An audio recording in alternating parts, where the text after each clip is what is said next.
أعوذ بالله السميع العليم من الشيطان اللعين الرجيم. بسم الله الرحمن الرحيم.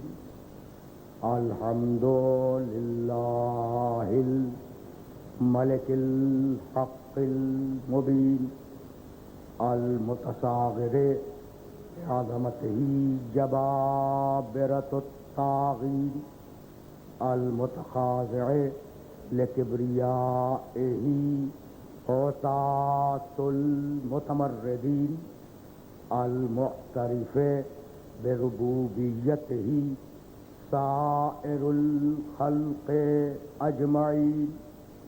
والصلاة والسلام والتحية والإكرام على أشرف النبيين وخاتم المرسلين سيدنا مولانا أبي القاسم محمد وأهل بيته الطيبين الطاهرين المعصومين المظلومين. أما بعد فقد قال الله سبحانه وتعالى في محكم كتابه المبين. بسم الله الرحمن الرحيم. والعصر إن الإنسان لفي خسر إلا الذين آمنوا وعملوا الصالحات وتواصوا بالحق وتواصوا بالصبر. صلوات.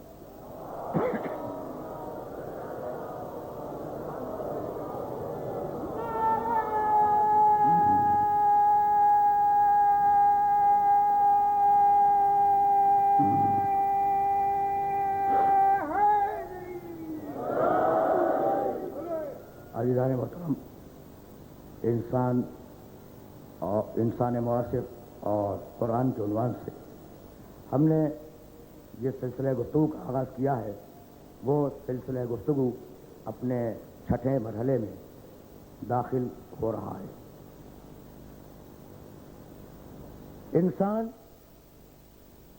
ایک ایسی مخلوق ہے جو بستیاں بسا کے رہتی ہے. انسان ایک ایسا جاندار ہے جو تنہائی پسند نہیں کرتا. اپنے جھنڈ سے بچھڑا ہوا بھیڑیا اپنی زندگی گزار سکتا ہے.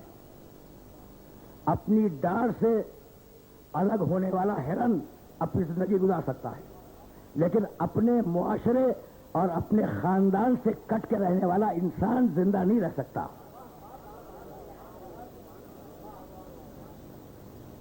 اپنے معاشرے اور اپنے خاندان سے کٹ جانے والا انسان زندگی نہیں گزار سکتا. یہی سبب ہے کہ جب اسلام نے، رسول اسلام نے انسانیت کے حقوق معین کیے تو ایک قوم کا دوسری قوم پر حق کیا ہے اس پر گفتگو کی. ایک فرد کا دوسری فرد پہ حق کیا ہے اس پر گفتگو کی. بھائی عجیب مرحلہ فکر ہے. اور تمہید میں ذرا سا وقت لوں گا. ایک ملک کا دوسرے ملک پر حق کیا ہے، اسلام نے اور رسول اسلام نے اس پر گفتگو کی.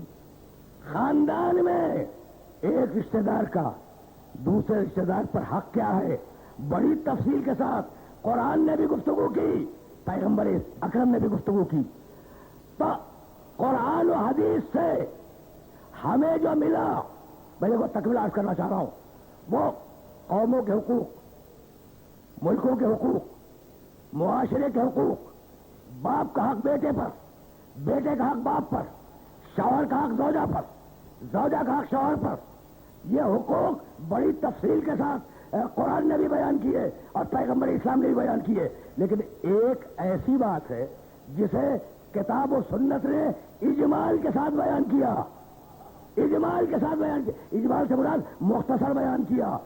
تفصیل نہیں ملتی کہ انسان کا حق خود اپنے اوپر کیا ہے. تفصیل نہیں ملتی. بھائی دیکھو، تمہارا اپنا وجود آنکھیں بھی ہیں، زبان بھی ہے، ہونٹ بھی ہے، سینہ بھی ہے، سر بھی ہے، دماغ بھی ہے، ہاتھ بھی ہیں، پاؤں بھی ہیں. تو کوئی حق ہوگا نا تمہارے ہاتھ کا تمہارے اوپر؟ کوئی حق ہوگا تمہارے پاؤں کا تمہارے اوپر؟ کوئی حق ہوگا تمہاری آنکھ ہوگا کہ کتنا استعمال کرو اور کب استعمال بند کر دو؟ ہاتھ کو کتنا استعمال کرو اور کب ہاتھ کے استعمال کو بند کر دو؟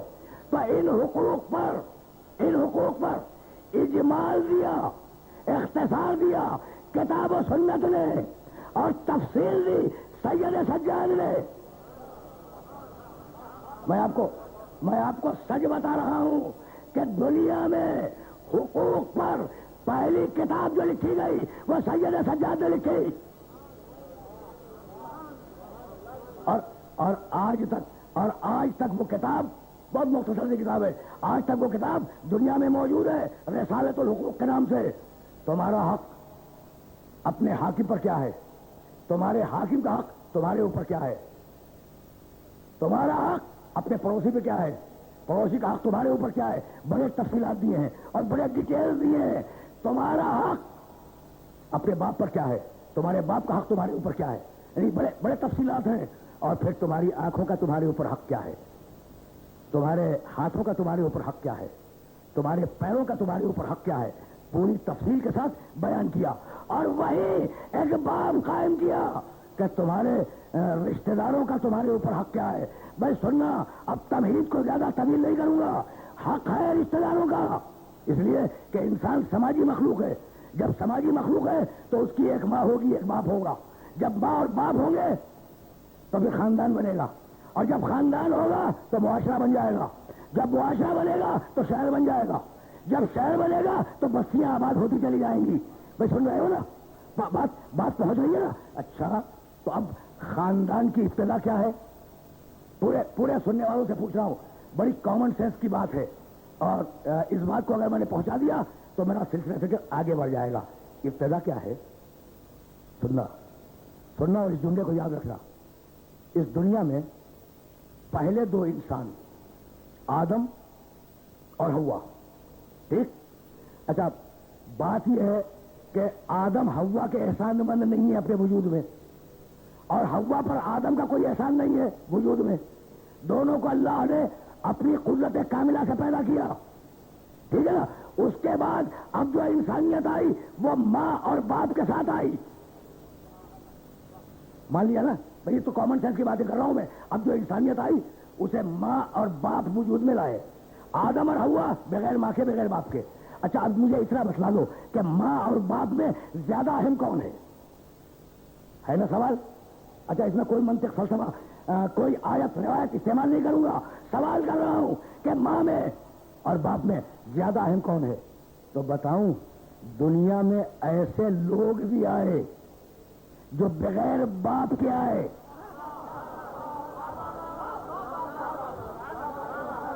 یعنی میں کہنا یہ چاہ رہا ہوں کہ عیسیٰ باپ سے بے نیاز ہو سکتے ہیں، ماں سے بے نیاز نہیں ہو سکتے.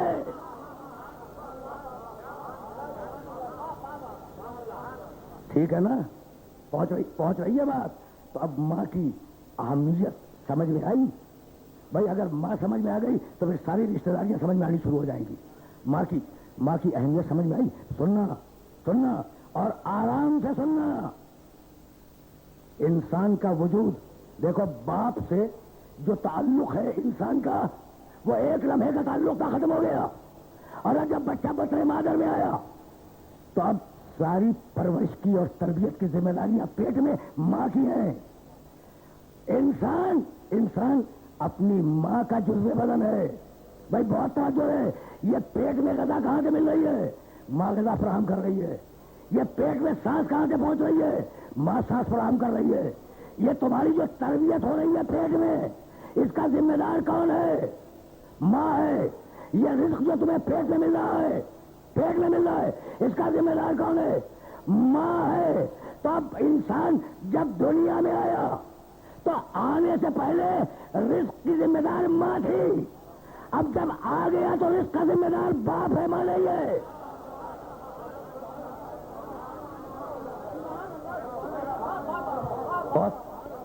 بہت سامنے کی باتیں عرض کر رہا ہوں اپنے محترم سننے والوں کی خدمت میں، تاکہ یہ ذرا رشتے سمجھ میں آ جائے نا، تو پھر رشتوں سے آگے بڑھنے کی گنجائش نکل آئے۔ اچھا تو اب ماں تو بڑی اہم ہے، ماں بڑی اہم ہے۔ مجھے یہ بتاؤ کہ دنیا کا پہلا رشتہ کون سا ہے؟ اچھا اہم رشتہ ہے ماں، اہم رشتہ ہے باپ۔ سنو، جب پیغمبر اکرم نے بار بار کہا، قرآن مجید کیا کہتے ہیں کہ اللہ محسنین کو پسند کرتا ہے، احسان کرنے والوں کو پسند کرتا ہے، احسان کرنے والوں کو پسند کرتا ہے، بار بار جب پیغمبر نے آیت پڑھی تو کسی شخص نے پیغمبر سے سوال کیا کہ یا رسول اللہ کس کے ساتھ احسان کروں؟ کہا امک، اپنی ماں کے ساتھ۔ کہا یا رسول اللہ پھر کس کے ساتھ احسان کروں؟ کہا امک، اپنی ماں کے ساتھ۔ اب پوچھنے والا بھی ضدی تھا، کہنے لگا یا رسول اللہ پھر اس کے بعد کس کے ساتھ حسن سلوک کروں؟ کہا امک، اپنی ماں کے ساتھ۔ چوتھی مرتبہ پھر پوچھا کہ یا رسول اللہ کس کے ساتھ حسن سلوک کروں؟ فرمایا ابوک، اپنے باپ کے ساتھ۔ تو 3 حصے تمہاری محبت کے ماں کے لیے ہیں۔ سمجھ رہے ہو نا؟ 3 حصے تمہاری محبت کے ماں کے لیے اور 1 حصہ محبت کا باپ کے لیے۔ تو بڑا محترم رشتہ ہے ماں کا بھی، اور بڑا محترم رشتہ ہے باپ کا بھی۔ رکے رہنا، ماں بھی اہم ہے، باپ بھی اہم ہے۔ سورہ عنکبوت کی آیت یاد ہے، وَوَصَّيْنَا الْإِنسَانَ بِوَالِدَيْهِ، سننا وَوَصَّيْنَا الْإِنسَانَ بِوَالِدَيْهِ حَمَلَتْهُ أُمُّهُ وَهْنًا عَلَى وَهْنٍ وَفِصَالُهُ فِي عَامَيْنِ أَنِ اشْكُرْ لِي وَلِوَالِدَيْكَ وَإِلَيَّ الْمَصِيرُ۔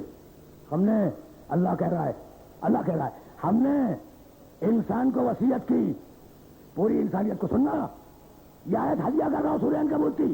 ہم نے انسان کو وصیت کی، کیا وصیت کی؟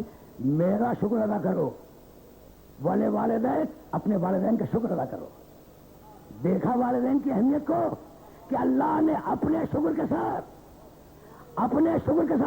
والدین کے شکر کو رکھا۔ انشکر لی والدین، سنو انسانوں، سنو، ایک انسان کو حکم دیا ہے، کوئی انسان اس سے مستثنا نہیں ہے، ایک انسان کو حکم دیا ہے کہ انسانوں سنو، میرا شکریہ ادا کرو، میری بارگاہ میں ہدیہ تشکر پیش کرو، والدین، اور اپنے ماں باپ کا شکریہ ادا کرو، ماں باپ کے شکر گزار رہو۔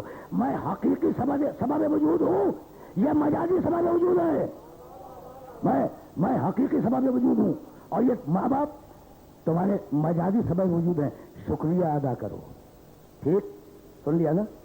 آیت ہے قرآن کی، ماں باپ کا شکریہ ادا کرو۔ اب میں پورے مجمع سے یہ پوچھنا چاہ رہا ہوں کہ بھئی یہ شکریہ کیا فقط عام انسانوں کے لیے ہے؟ نبی اس حکم میں شامل نہیں ہے؟ بھئی ایک سوال کرنا چاہ رہا ہوں میں، یہ شکریہ کیا ہم امتیوں کے لیے ہے؟ نبی اس حکم سے باہر ہے، مستثنی ہے، تو کوئی حکم ایسا نہیں ہے جس میں نبی شامل نہ ہو۔ بھائی توجہ رہے، تو ہمیں بھی حکم ہے کہ ہم والدین کا شکریہ ادا کریں۔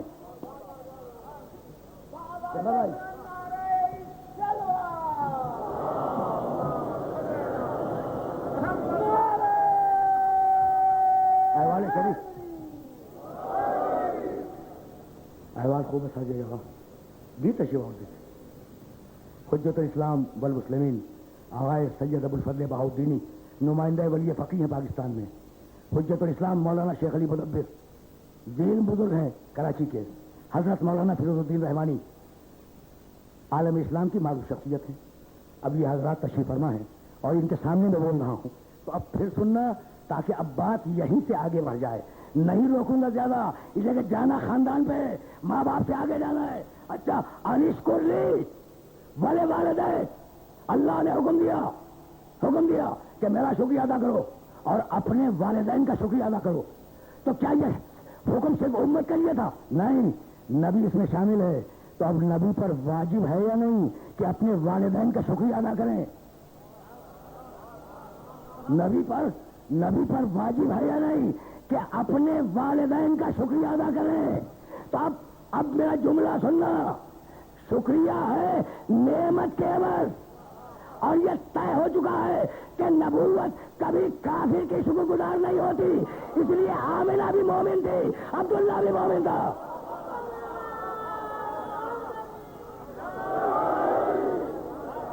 ٹھیک ہے یہ موجود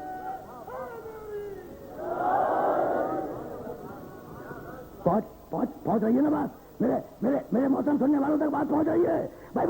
بہت توجہ رکھیے گا، بہت توجہ رکھیے گا. شکریہ ادا کرو،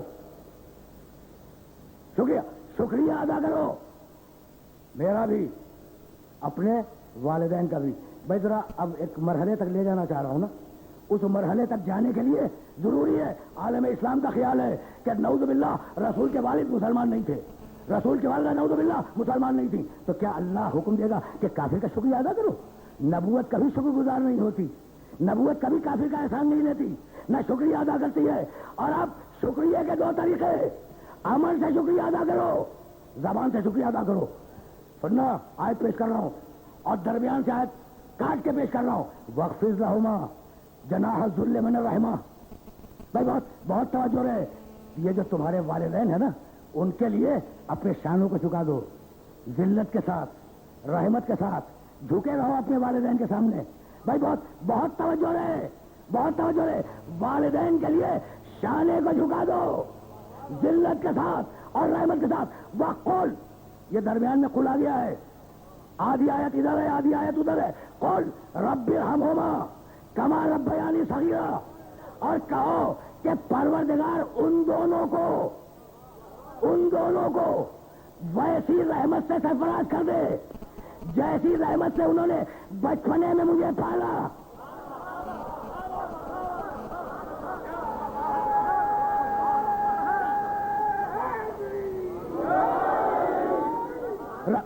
رب ارحمہما کما ربیانی صغیرا، پروردگارا ان دونوں پہ رحم نازل فرما، پروردگارا ان دونوں پہ رحمت نازل فرما، ان دونوں پر ربیانی صغیرا جنہوں نے بچپن میں مجھے پالا، ان دونوں پر رحمت نازل فرما.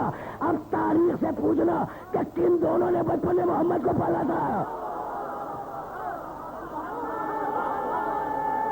پوچھنا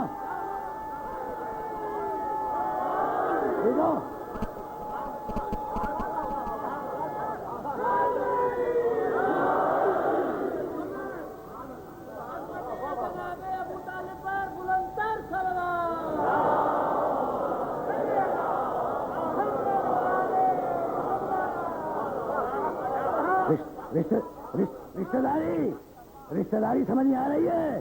سمجھ میں آ رہی ہے رشتہ داری؟ اچھا تو اب تم بتاؤ، میں کیوں بتاؤں کہ دنیا کا سب سے پہلا رشتہ کون سا ہے؟ ماں بڑی اہم ہے، باپ بھی کم اہم نہیں ہے. اور ماں کی ماں، ماں کا باپ، باپ کی ماں، باپ کا باپ، ظاہر ہے کہ بڑے مقدس بڑے محترم رشتے ہیں. لیکن میری بات یاد رکھنا، دنیا کا پہلا رشتہ کیا ہے؟ کیا پہلا رشتہ ماں کا ہے، باپ کا ہے؟ نہیں، دنیا کا پہلا رشتہ ہے زوجیت کا، شوہر زوجہ. حقیقت تو یہی ہے نا بھائی. انسانیت کا آغاز ہے آدم اور حوا سے، بھائی ٹھیک ہے نا. اور ان میں رشتہ کیا تھا؟ شوہر اور زوجہ کا. تو پہلا رشتہ زوجیت کا، اور جتنے مقدس رشتے دنیا میں آئے ہیں وہ اس پہلے رشتے کے سبب آئے. آسان نہ سمجھنا، کروں گا انشاءاللہ، اس جملے کی بھی تشریح کروں گا، اور شاید اگر زمانے نے مہلت دی تو اگلی تقریروں میں کروں گا، لیکن اس مقام پہ روک رہا ہوں. پہلا رشتہ زوجیت کا، شوہر زوجہ، اولاد پیدا ہوئی، بیٹا بیٹی، ٹھیک، اولاد کی اولاد پیدا ہوئی، دادا نانا، دادی نانی، بن گیا نا خاندان، بن گیا نا خاندان. اچھا تو کتنے خاندان ہیں اس شہر کراچی میں؟ اچھا بھائی دنیا کا کوئی علاقہ ایسا ہے جہاں خاندان نہ ہو؟ تو ہم نے دیکھا. اچھا اگر تم نے نہ دیکھا ہو تو میرا گریبان تھام لو، جو میں بات کہنے جا رہا ہوں. ہم نے دیکھا ایسے ایسے خاندان دیکھے کہ ماں جاہل، باپ جاہل، بیٹا تو جاہل تھا ہی، ماں جاہل، باپ جاہل، دادا جاہل، دادی جاہل، نانا جاہل، نانی جاہل، بے کمال، ناقص.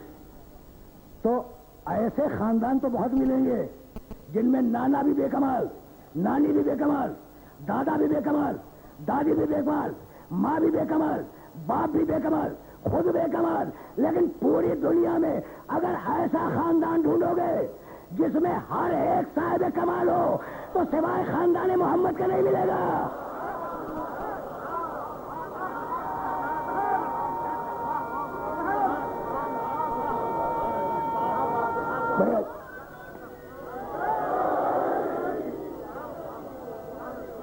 ٹھیک ہے نا؟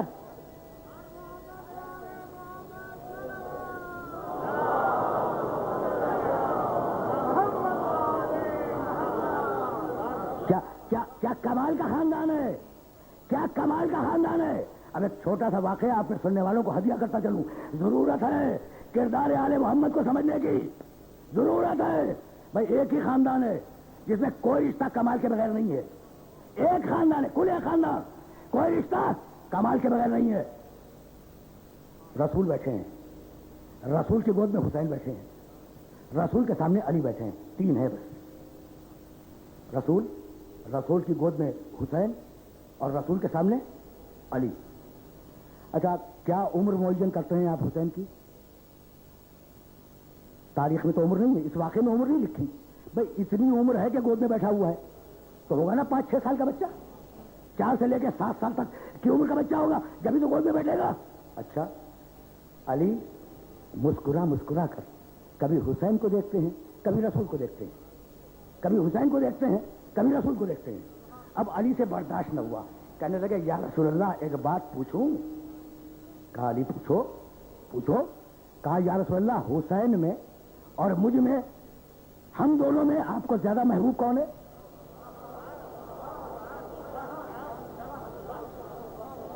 مناقب کی کتابوں نے اس واقعے کو لکھا ہے، جاؤ دیکھنا مناقب کی کتابوں میں. بھائی پھر سننا، یا رسول اللہ مجھ میں، بھائی سننا، مجھ میں اور حسین میں آپ کو زیادہ محبوب کون ہے؟ قبل اس کے کہ رسول جواب دیں گود سے بچہ بولا کہ بابا رسول کو وہی زیادہ محبوب ہوگا جس کے فضائل زیادہ ہوں گے.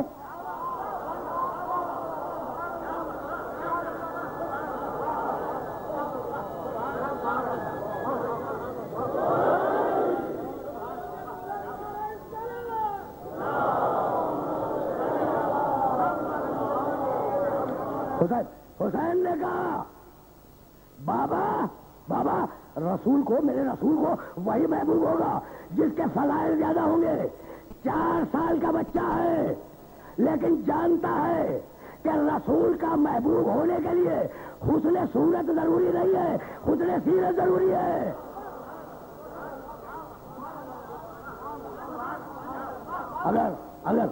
اگر میری باتیں پہنچ رہی ہوں تو میں ذرا واقعے کو مکمل کر لوں. بس زیادہ دیر نہیں روکوں گا اس مرحلے فکر میں. واقعہ چھوٹا سا واقعہ ہے اور مجھے رشتہ داری کے حوالے سے کہیں اور جانا ہے، لیکن بات تو مکمل ہو جائے نا. اچھا بابا رسول نہیں بولے، رسول کو وہی تو محبوب ہوگا جس کے فضائل زیادہ ہوں. اچھا علی مسکرائے، کہنے لگے حسین ذرا اپنے فضائل تو سناؤ. دیکھنا یہ باپ اور بیٹا آمنے سامنے بیٹھے ہوئے ہیں. حسین ذرا اپنے فضائل تو سناؤ. کہا بابا اب یہ میں کیسے کر سکتا ہوں کہ اپنے باپ پہ سبقت کروں؟ تہذیب آل محمد.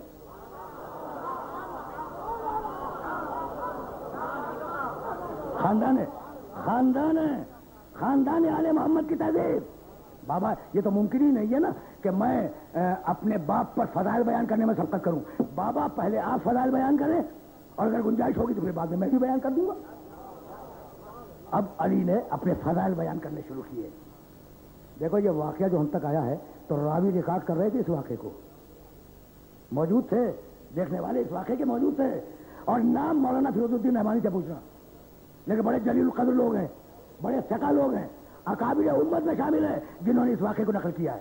ٹھیک. اچھا تو علی نے اپنے فضائل بیان کرنے شروع کیے. کہنے لگے مجھے اللہ نے امیر المومنین بنایا، کہنے لگے مجھے اللہ نے امام المتقین بنایا، کہنے لگے اللہ نے مجھے صالح المومنین کہا، کہنے لگے اللہ نے مجھے خیر الوریہ کہا، کہنے لگے اللہ نے مجھے ولی بنایا. ارشاد فرمایا اللہ نے میرے لیے آیہ ولایت نازل کی. ارشاد فرمایا اللہ نے میرے لیے سورہ حلقہ نازل کیا. 70 فضیلتیں علی نے اپنی 70 فضیلتیں ایک نشست میں بیان کی.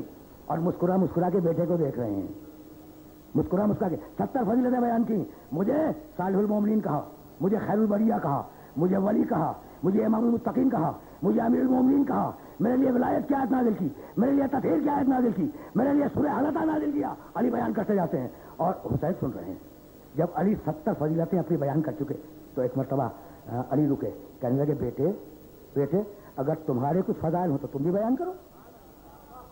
اگر تمہارے کچھ فضائل ہوں، بھائی سننا، اگر تمہارے کچھ فضائل ہوں تو تم بھی بیان کرو. بچے نے کہا کہ بابا یہ جو فضیلتیں بیان کی آپ نے، یہ جو فضیلتیں بیان کی یہ سب مجھ میں ہے. آپ نے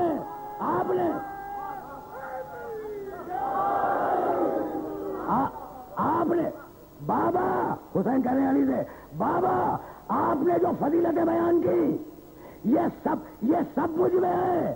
کہا اچھا تو اب وہ فضیلت بیان کرو جو تم میں ہو مجھ میں نہ ہو. بچے نے ہاتھ جوڑ لیے، کہا بابا جیسا باپ مجھے ملا ویسا آپ کو نہیں ملا.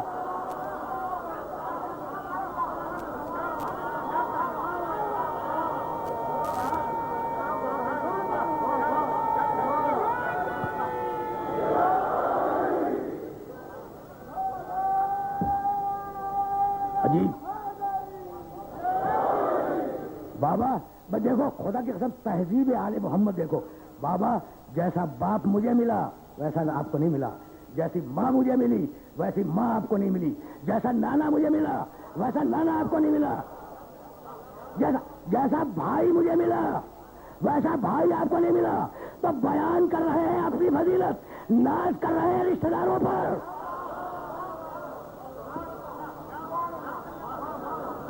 ناز ہے حسین کو ناز ہے اپنے باپ پر، ناز ہے اپنی ماں پر، ناز ہے اپنے نانا پر، ناز ہے اپنے بھائی پر.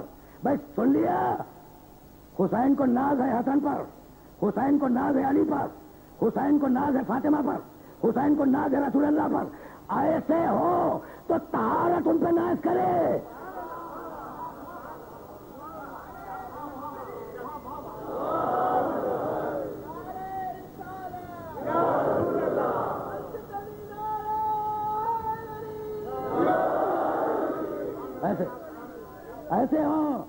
ایسے ہوں میں بہت دور سے لایا ہوں اور کل کی گفتگو سے متصل ہوا. پوچھا تھا نا فرشتے نے پروردگار یہ ہے کون. ایسے ہوں تو طہارت ان پہ ناز کرے. سب کو معلوم ہے لیکن اب رشتہ داری کے حوالے سے تو سنتے جاؤ نا. ایک دن بابا میرے حجرے میں آئے، مجھے سلام کیا اور کہنے لگے فاطمہ آج میں اپنے بدن میں ذوق محسوس کر رہا ہوں. بڑی گنجائشیں ہیں گفتگو کی. انی لاجد فی بدنی ضعفا ہے نا، میں نے کبھی عرض کیا تھا اور اب سلسلہ کلام میں بات آ گئی تو سنتے جاؤ. انی بھائی یاد ہے نا جابر بن عبداللہ انصاری سے شہزادی نے اس واقعے کو بیان کیا کہ ایک دن بابا میرے پاس آئے، مجھے سلام کیا اور کہنے لگے انی لاجد فی بدنی ضعفا ایتینی بالکسائی جمانی وغتینی بہ. بیٹی میں اپنے بدن میں کمزوری محسوس کر رہا ہوں. سن لیا؟ پھر سننا. اچھا کون سا میرا سننے والا ایسا ہے جو حدیث قصہ کی تلاوت نہ کرتا ہو؟ تو سب کو تو یہ جملہ زبانی یاد ہوگا نا، انی لاجد فی بدنی ضعفا، میں اپنے بدن میں کمزوری محسوس کر رہا ہوں. کہا نا رسول نے. اچھا دیکھیے محرم کی 6 تاریخ آ گئی اور مسلسل میں بول رہا ہوں. اگر آپ پوچھیں توجہ رکھیے گا کہ جناب آپ کا مزاج کیسا ہے تو میں کہوں گا جناب میں کمزوری محسوس کر رہا ہوں. تو سیدھی بات ہے بھائی، روزانہ جب 3 تقریریں آدمی کرے گا تو کمزوری تو سینے میں کم از کم سینے میں تو کمزوری ہوگی نا. تو میں آپ پوچھیں آپ کا مزاج کیسا ہے، میں کیا کہوں گا؟ میں کمزوری محسوس کر رہا ہوں. میں یہ نہیں کہوں گا کہ بدن میں کمزوری محسوس کر رہا ہوں. یہ بدن میں غیر ضروری ہے، غیر ضروری ہے. بدن میں انی لاجد فی بدنی ضعفا، بدن کی ضرورت کیا ہے؟ کہہ دیتے رسول اللہ کہ میں کمزوری محسوس کر رہا ہوں. نہیں، میرے نبی نے کہا میں اپنے بدن میں کمزوری محسوس کر رہا ہوں. بتانا یہ تھا کہ جسم نبوت کمزور ہو سکتا ہے، عقل نبوت کبھی کمزور نہیں ہو سکتی.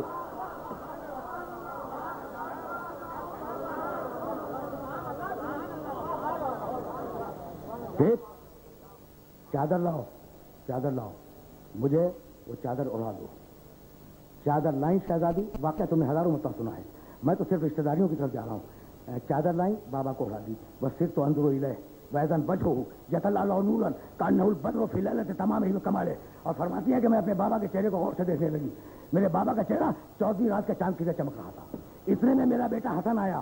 سننا، اتنے میں میرا بیٹا حسن آیا, اس نے مجھے سلام کیا, میں نے جواب سلام دیا, اور ایک مرتبہ میرے بیٹے نے مجھ سے کہا کہ اماں انی اشم عندک رائحۃ طیبۃ کأنہا رائحۃ جدی رسول اللہ.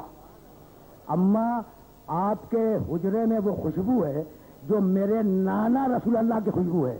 نہ تنہا نانا نہ تنہا رسول اللہ. دیکھنا, نہ تنہا نانا کہا نہ تنہا رسول اللہ کہا. سن رہے ہو نا؟ کہا کہ ہاں بیٹے تمہارے نانا اس چادر میں آرام کر رہے ہیں, آرام کر رہے ہیں. بچہ پہنچ گیا. بھائی کبھی سنا؟ یعنی بھائی عجیب بات ہے, عجیب کیس ہے جو میں اپنے سننے والوں کے سامنے رکھنا چاہ رہا ہوں. باپ آیا ہے بیمار, جسم میں کمزوری محسوس کر رہا ہے, چادر اوڑھ کے لیٹا ہوا ہے. اب ماں کا بیٹا آیا, ٹھیک ہے نا, ماں کا باپ لیٹا ہوا ہے, ماں کا بیٹا آیا, تو اب ماں کا تو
تو خوشبو اتنی عام نہیں تھی کہ ہر ایک سونگ لے, ہے نا, ورنہ مشرک سونگ کے غار میں داخل ہو جاتا.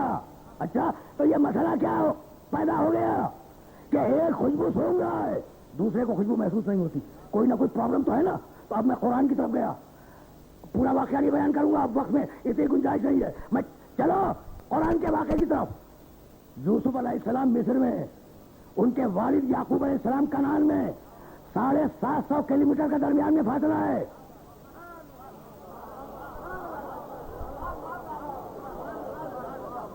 ٹھیک ہے نا؟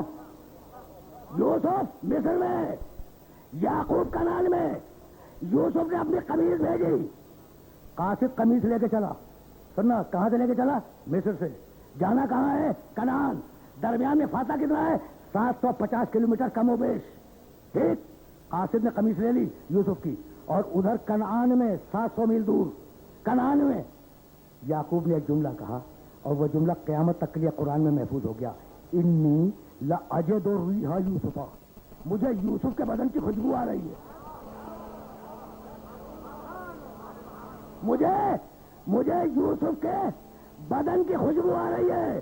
اب جملہ عرض کروں، وہ جو لے کے چلا تھا قاصد، اس نے خوشبو محسوس نہیں کی، جبکہ قمیص کندھے پہ پڑی ہوئی ہے، اور 500 میل کے فاصلے پر یعقوب نے محسوس کر لی۔ تو اب مفسر حیران ہو گیا کہ کیا لکھے، کہنے لگا بھائی بات یہ ہے کہ قاصد اور یوسف کی طینت ایک نہیں تھی، اور یوسف اور یعقوب کی طینت ایک تھی، اس لیے خوشبو محسوس کر لی۔ تو اتنا طے ہو گیا کہ سوائے علی و فاطمہ کے اور سوائے حسنین کے محمد کے ساتھ کسی کی طینت میں بیٹھ نہیں تھی۔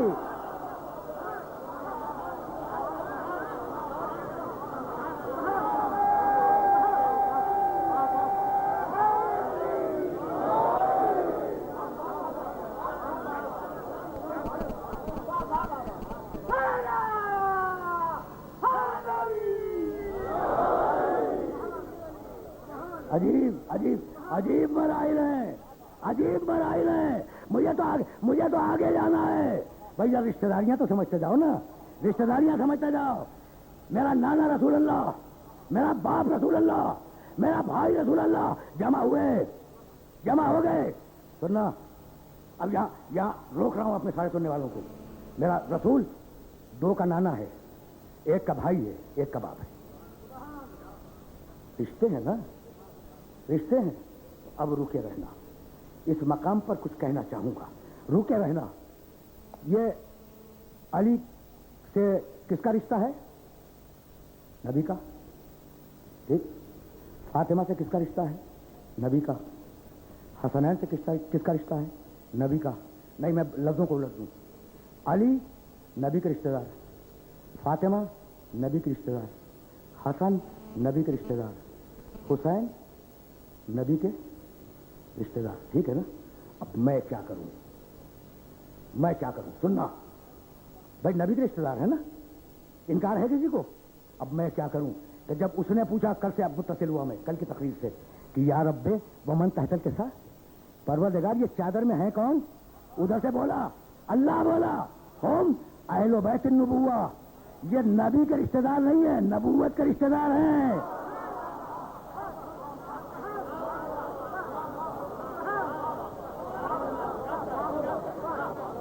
پہنچ گئی بات۔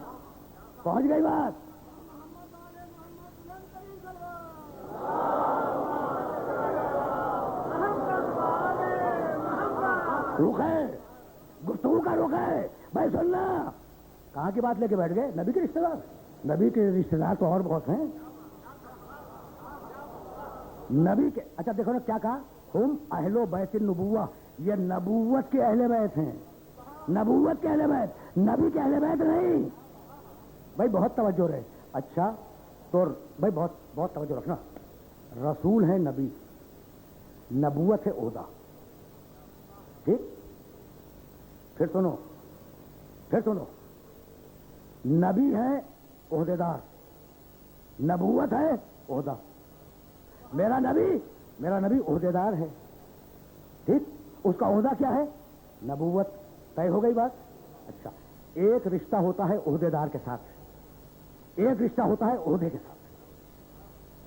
دیکھو بڑی عام مثال دے دوں تاکہ بچہ بھی اس مثال کو سمجھ جائے، اور اب دامن وقت بہت زیادہ گنجائش نہیں ہے، مجھے ذرا سا اور آگے جانا ہے۔ جملہ سنتے جاؤ جو میں کہنا چاہ رہا ہوں۔ ایک رشتہ داری ہے عہدے دار کے ساتھ، اور ایک رشتہ داری ہے عہدے کے ساتھ۔ میں ایک مثال دے رہا ہوں، مثلا صدر مملکت کسی بھی ملک کا صدر مملکت، اس کا بیٹا، یہ کون ہے بھائی؟ توجہ رہے، عہدے دار کا بیٹا ہے، عہدے کا بیٹا نہیں ہے۔ رشتہ صدر مملکت کا بیٹا، رشتہ اس کا عہدے دار سے، اس کا رشتہ عہدے سے نہیں ہے۔ اچھا صدر کا ملٹری سیکرٹری، اس کا رشتہ عہدے سے عہدیدار سے نہیں ہے. بھائی سمجھ گئے؟ بھائی بات پہنچ گئی یا نہیں؟ دیکھو جو پریسیڈنٹ کا ملٹری سیکرٹری ہوگا تو مسٹر ایکس پریسیڈنٹ ہو ملٹری سیکرٹری ہے. مسٹر ایکس ہٹ جائے مسٹر وائی آ جائے وہ ملٹری سیکرٹری ہے. ٹھیک ہے نا؟ مسٹر وائی کو ہٹا دو زیڈ کو رکھ دو پھر وہ ملٹری سیکرٹری ہے. تو جب تک عہدہ رہے گا وہ ملٹری سیکرٹری رہے گا. ٹھیک. اچھا عہدیدار سے رشتے میں خرابی کیا ہے؟ جب تک باپ صدر ہے بیٹا جو ہی چاہے کرے، اور جب باپ بہادر ہو گیا بیٹا بیکار. ٹھیک. سمجھ گئے؟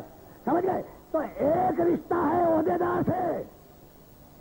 بھائی توجہ ہے، جب تک عہدیدار عہدے پہ ہے رشتے میں طاقت ہے، اور جب عہدیدار ہٹ جائے تو رشتے کی قوت ختم ہو گئی. اور ایک رشتہ ہے عہدے سے.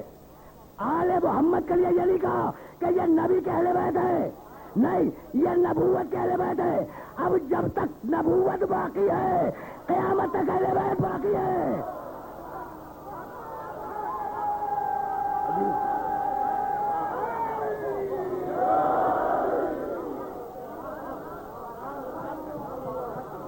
پہنچ گئی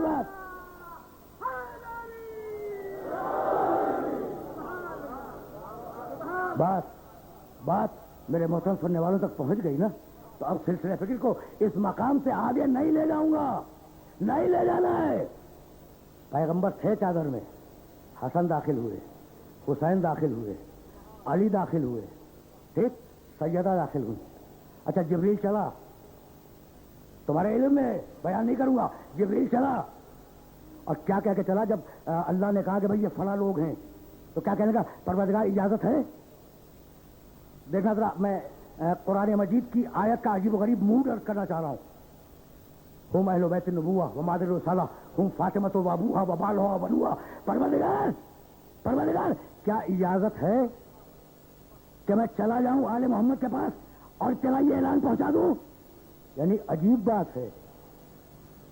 اب تک ساری آیتوں کے لیے یہ ہوا کہ اللہ نے کہا جبریل یہ آیت لے جاؤ، اور آج اللہ نہیں کہہ رہا ہے کہ آیت لے جاؤ، جبریل کہہ رہا ہے اجازت ہے کہ میں لے جاؤں.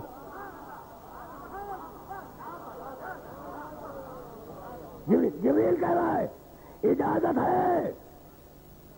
ہے پروردگار کہ میں آیت لے جاؤں. کہا لے جاؤ.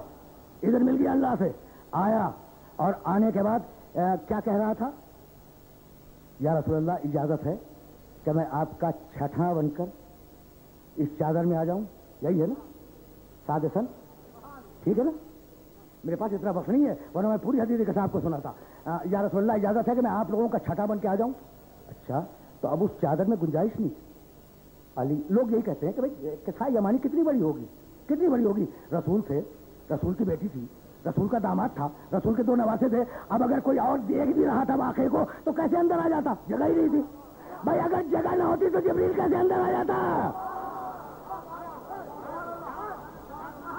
اگر جگہ نہ ہوتی تو جبریل کیسے اندر آ جاتا؟ تو جگہ تو تھی لیکن کوئی کوالیفیکیشن ضروری تھا. ابھی بتلاؤں گا. کوالیفیکیشن ضروری تھی، کوئی سند چاہیے تھی چادر میں جانے کے لیے. سند سناؤں؟ بھائی دوسرا کیسے گھس جاتا؟ مولانا مجھے بتایا، مولانا رحمانی کو مخاطب کر رہا ہوں، کیسے ممکن ہے؟ اس لیے کہ اب جو سند دوں گا تو آپ اسے رد کر سکتے ہو تو رد کر دیں. چادر میں کون ہے؟ رسول. بھائی بہت توجہ رہے، بہت توجہ رہے. چادر میں رسول ہے، سید البشر، سید الانبیاء. علی ہے سید الاوصیاء، فاطمہ ہے سیدۃ النساء العالمین، حسنین ہے سیدہ شباب اہل جنہ، جبریل ہے سید الملائکہ. ارے یہ مجمع سادات کا ہے، امتی کہاں سے آ جائے گا؟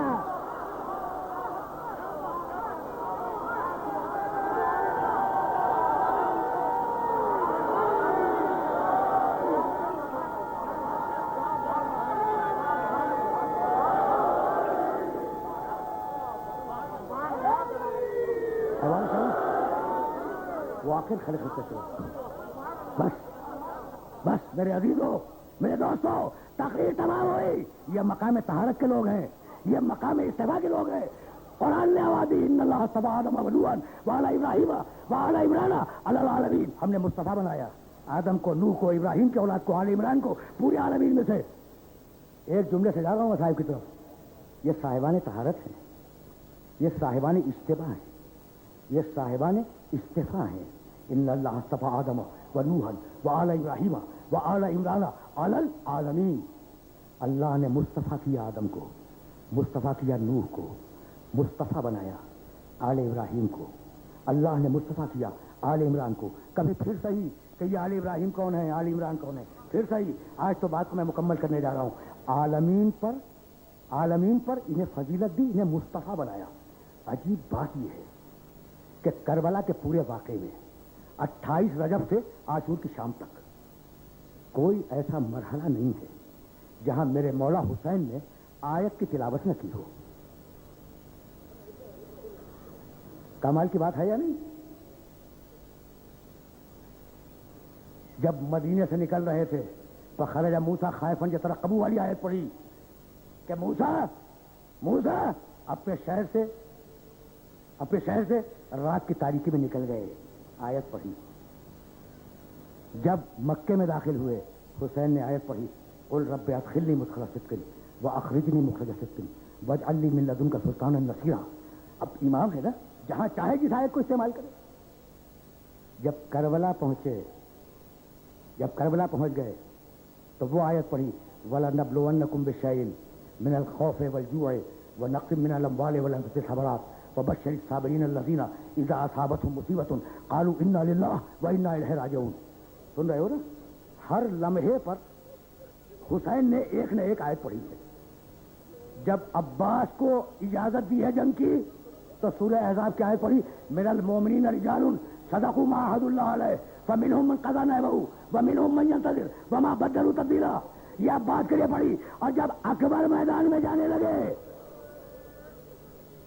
تو اس وقت یہ آیت پڑھی ان اللہ اصطفى آدم ونوحا وآل ابراہیم وآل عمران علی العالمین. بات آ گئی نا اکبر تک. محرم کی 6 تاریخ ہے. اب تو رونے کے لیے بہت زیادہ دن بھی نہیں بچے. پہچانتے ہو میرے دوستوں, میرے عزیزوں, اکبر کو پہچانتے ہو اکبر کو؟ حسین نے برسوں قبر رسول پر ہاتھ رکھ کر, نانا کی قبر پہ ہاتھ رکھ کر پروردگار سے کہا مالک نانا کا فراق برداشت نہیں ہوتا. مالک نانا کو دیکھنے کا جی چاہتا ہے. رسول کی قبر پہ ہاتھ رکھ کے حسین دعا مانگ رہے ہیں مالک نانا کا فراق برداشت نہیں ہوتا. اس دعا کے بعد اکبر پیدا ہوئے. حسین اگر نانا کو دیکھنا ہے اکبر کو دیکھ لو. اجرکم اللہ. اکبر سمجھ میں آ گیا؟ سمجھ گئے نا اکبر کو؟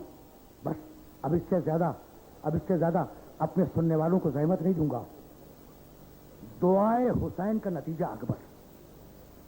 حسین نے دعا مانگی, اکبر پیدا ہوا. اور اب محبت سنو گے حسین کی کیا تھی اکبر کے ساتھ.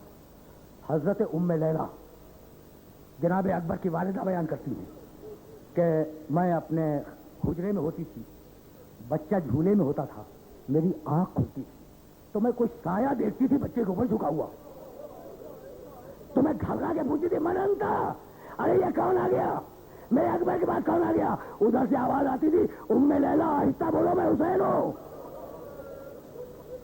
میں پوچھتی مولا آپ کیا کر رہے ہیں, کہتے کہ اکبر کی محبت سونے نہیں دیتی.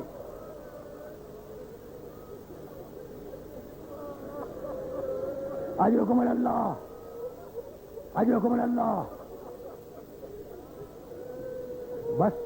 بس میرے دوستوں, میرے عزیزوں, تم نے گریہ کیا, مجلس تمام ہو گئی. اور سنو گے, سمجھ لو نا اکبر کو. پھر 2 جملے اکبر کے مسائل میں عرض کروں گا. دعائے حسین کا نتیجہ ہے اکبر. اتنی محبت تھی حسین کو کہ رات کو سوتے نہیں تھے, بار بار اٹھ کے آتے تھے, جھولے کی طرف نگاہ کرتے, اکبر کو دیکھتے واپس جاتے. سمجھ گئے؟ نہیں, اور میں پوری ذمہ داری سے عرض کر رہا ہوں، اکبر نے بغیر موسم کے حسین سے انگور مانگے، حسین نے ہاتھ بڑھایا، جنت سے انگور لے کے دے دیا۔ دیکھو میں طویل مصائب نہیں پڑھا کرتا، میں تو بس ایک جملہ عرض کروں گا، بغیر موسم کے اکبر نے حسین سے انار مانگا، ہاتھ بڑھایا، جنت سے انار لے کے دے دیا۔ کسی نے کہا فرزند رسول آپ یہ کیا کرتے ہیں؟ کہا کہ میں اکبر کی فرمائش کو رد نہیں کر سکتا، بغیر فصل کے میوے منگا کے دیے، میں اکبر کی بات کو رد نہیں کر سکتا۔ یہ وہی اکبر ہے جو عاشور کے دن ایک گھونٹ پانی مانگ رہا تھا۔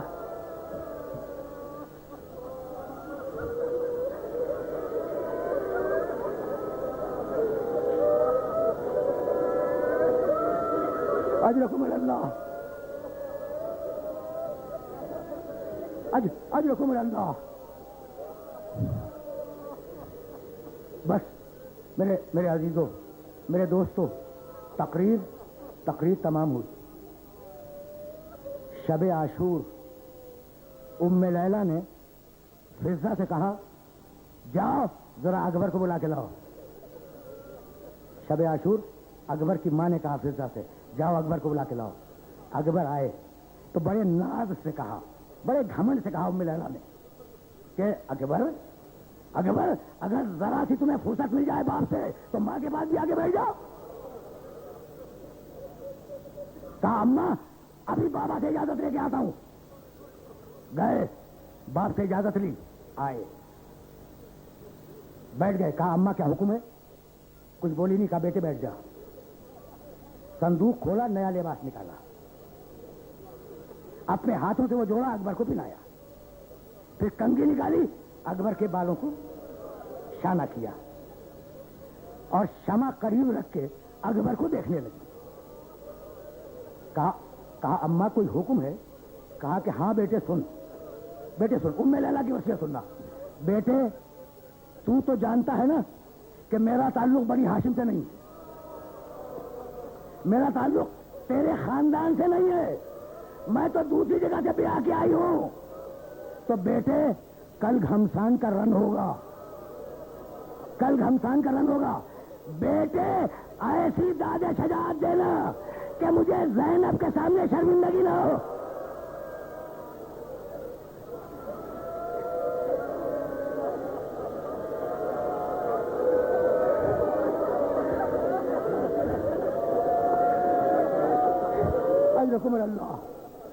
اجرکم اللہ۔ کہا اماں آپ کا حکم سراخوں پر۔ بس آخری جملے سننا، میں مقتل بیان نہیں کروں گا، میں تو صرف رخصت بیان کر رہا ہوں۔ اماں آپ کا حکم سراخوں پر۔ عاشور کا دن آیا، اکبر آئے حسین سے اذن مانگنے کے لیے۔ حسین نے اذن نہیں دیا۔ جانتے حسین نے کیا کہا؟ حسین کہنے لگے کہ جاؤ، تمہیں تو تمہاری پھوپھی نے پالا ہے، جاؤ ان سے اجازت لو، اگر انہوں نے اجازت دے دی تو میں بھی اجازت دے دوں گا۔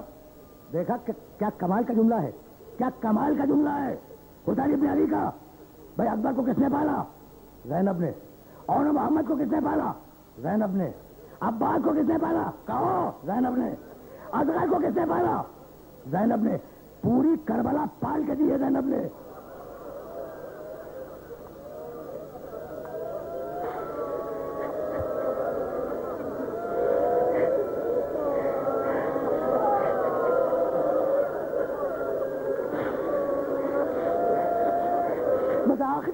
آخری جملے سننا، بس مجھے اجازت دے دو۔ تقریر تمام ہو گئی، جاؤ۔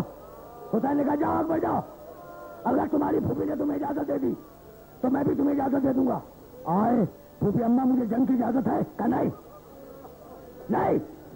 واپس آ گئے، پھر تھوڑی دیر کے بعد گئے، کہا پھوپھی اماں مجھے جنگ کی اجازت ہے؟ کہا نہیں۔ زینب بول رہی ہے، پھر واپس ہو گئے، تیسری مرتبہ آئے، پھوپھی اماں مجھے جنگ کی اجازت ہے؟ کہا نہیں، میں نے کہہ دیا کہ تمہیں اجازت نہیں دوں گی۔ ہاتھ جوڑ لیے۔ اب اکبر کا جملہ سننا، ہاتھ جوڑ لیے، کہا پھوپھی اماں اجازت مت دے اجازت، کل قیامت کے دن جب فاطمہ زہرا پوچھے گی کہ تجھے اکبر پیارا تھا یا حسین پیارا تھا تو کیا جواب دے گی؟ کہا بیٹے اکبر تجھے